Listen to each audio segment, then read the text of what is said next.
I'm Mocha Carter, and this is Chronicles of a Spinster.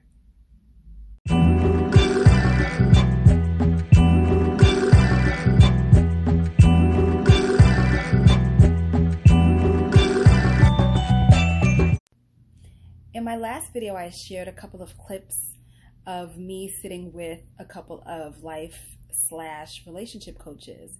And so in this video, I'm going to share more of my sit down with Chad Scott.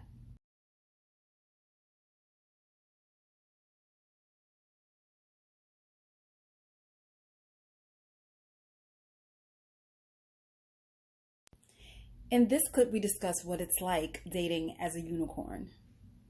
Have you started embracing it more now? Embracing what? What exactly?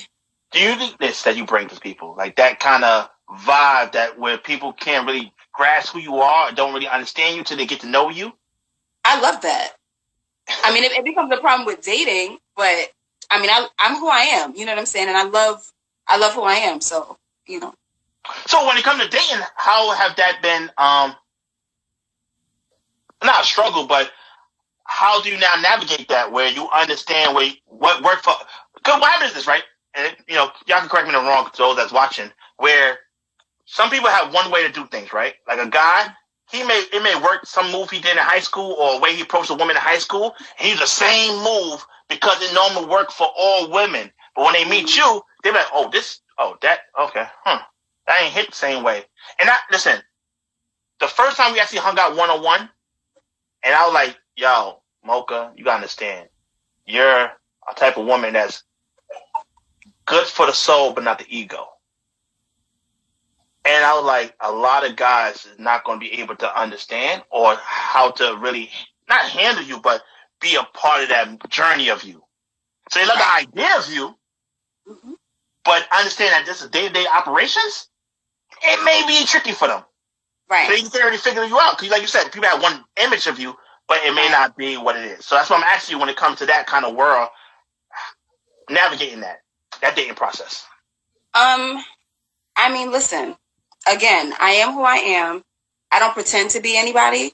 And when so there are some people there are men who will get to know me and love exactly who I am. And then there are people who they meet me, I'm different from what they expected, and they can't handle that. And it's like, this is who I am, you know? And not that I'm not bendable. Like, a person can always learn, but the core of who I am is who I am. So if you can't accept the person that I am, then it's not going to work. We also briefly touched on masculine versus feminine energy. When you meet that kind of energy, how do you normally respond to that?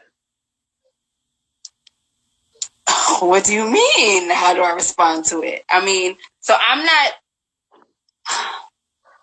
so while people might take me as aggressive or like assertive and things like that, there's certain things that I'm very traditional about. So if I see a man that is exuding that energy that I like, I'm going to be a girl and I'm going to look at him and smile, maybe wink or whatever, to make sure that he sees me and that I'm seeing him, and then let him do the thing. If he doesn't do the thing, it's okay. Then maybe he wasn't for me, and that's okay. So you want that still courtship. So you see the energy, you put something in position, you know. Exactly. May smile, may wink a little, may shimmy your shoulder a little bit. Hey. Fit a lyric to a song, and then once you give him the green light. Exactly. If you don't take the ball and run with it, you want to be in that feminine energy in a sense. Right. Exactly. Because sometimes people look at you as being aggressive in that kind of masculine energy sometimes. Right. So a lot of people will say that I have masculine energy, and that's cool. Whatever. How you feel about that? I get it. I mean, I did grow up in a house full of boys. I have 10 brothers, so you know that it is a thing. But I mean, I think I'm one of the most feminine women. I'm one of the most feminine women that I know. So I don't know, but I can understand that there might be some masculine energy there, and it's okay. But a manly man with the energy that I enjoy is going to see past that and is going to be like, it's It's okay. I see you and I understand you. Let me get that. In this clip, we kind of get into the type of man that I like dating. As you date, how clear you know what you're looking for, what you want. Because I feel like that's the kind of thing where you understand that what you're looking for in that type or the man is not, you want the same thing you are, that uniqueness in a sense. Right. So not necessarily. Okay. So for me, so like you said, when I walk into a room, everybody's going to stop and look. A man that has that same type of energy without being loud, without being crass, without being like a man who can walk into a room and everybody is quiet and just takes all the air out of a room, that shit does something to me. You know what I mean? An alpha male, and a lot of men walk around, I'm an alpha male. You don't have to say it. Like, you can project that energy. I can't, anything that's not that is not going to work for me. And it doesn't even have to be a size. Like, I've met men who are not as, I mean, I generally date men who are big, like 6'3" and above. However, I've met men who are smaller who projected that energy, and it was like, okay, yeah, this might work. Yeah, because you said, it's one thing where, like you said, those people that run around saying they, I'm an alpha male, they are insecure. Like, they don't have, or how people say nowadays, big dick energy. So they don't have that kind of energy. So they kind of portray it like, yeah, I'm a man's man. And like, dogs, you're very insecure. You're just fronting with your character or your energy. But, all right, cool. So you met those men, so that's what you normally attract. So you like the same kind of energy. You want that person to bring that to the table. Right. Energy is very important. It's very important. And I don't know, energy is really important. So, all right, is that something that you notice when you first meet somebody? Yes, there's always a vibe. Like, you know the vibe.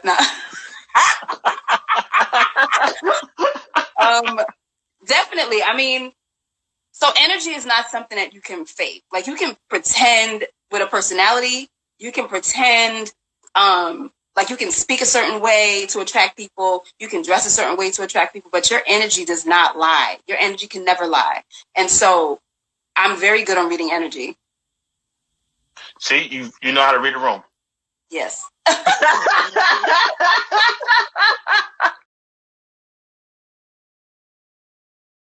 So, all right. So have you been with that kind of, like I said, as you being unique and being that kind of different kind of energy and looking for a man that's similar, had a similar trait, how's that pool? Like, did you get that energy often, or it's kind of rare even when you see that vibe, so to speak? So the genuine energy is rare. Like, there are some men who might, they might puff up a little bit and you might get tricked a little bit, but once you experience them, this ain't it. Oh, listen, I always say potential of an expiration date, and a lot of times people, it's only so long you pretend, in a sense. Right. So you play a character for a little bit, but after a while, like, oh yeah, you're not the real McCoy. Right. And once I see that it's an act, I'm turned off, and I'm like, no thanks, no thank you, I'm good. I definitely understand that. I think that what happens a lot of times is, when I talk about uniqueness and the energy, it's about living your truth. And I think as more people live their truth, it can help navigate the dating scene in a sense. But if you ain't comfortable in your own skin or who you are, it kind of could leave it up to somebody else to try to manipulate that situation. But if you know what you're looking for and you don't see that in that person, people try to fix them or work with them, like, nah, this is just not for me. I don't see the point in wasting my time. I'm old, I'm not wasting my time. If I don't want this, if I see it's not for me, I'm out. And that's it. How you feel like, do people ever say that you're too dismissive in that sense of, know what you want? I get that all the time. And that's okay. Like, there are people who will date people who they're not attracted to, who they don't want. For what? I'm old. I don't want to waste my time. I don't want to come out of my house. You know what I'm saying? If I'm coming out of my house to see you, I want to have a good time. I want to know that that it might be able to go somewhere. If I know that it's not, why am I wasting my time? No, thank you. I respect that.